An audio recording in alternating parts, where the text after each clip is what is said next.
Oy, kuya! Ikaw na naman. Gabing-gabi na. Papagawa ko sana itong cellphone ng aking kapatid. Bukas na. Hindi ko rin yung magagawa. Gabing-gabi na oh. Ay, anong ginagawa mo? Eto, gagawa ng speaker. Marunong ka niyan? Oo naman. Nagkasda ata to. Anong tinapos mo sa TESDA? Welding. With densito.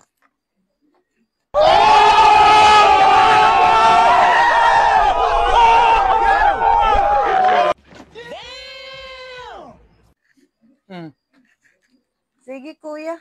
Babalik na lang ako bukas. Ay hala, sige, ingat. May saltik ata ito si kuya.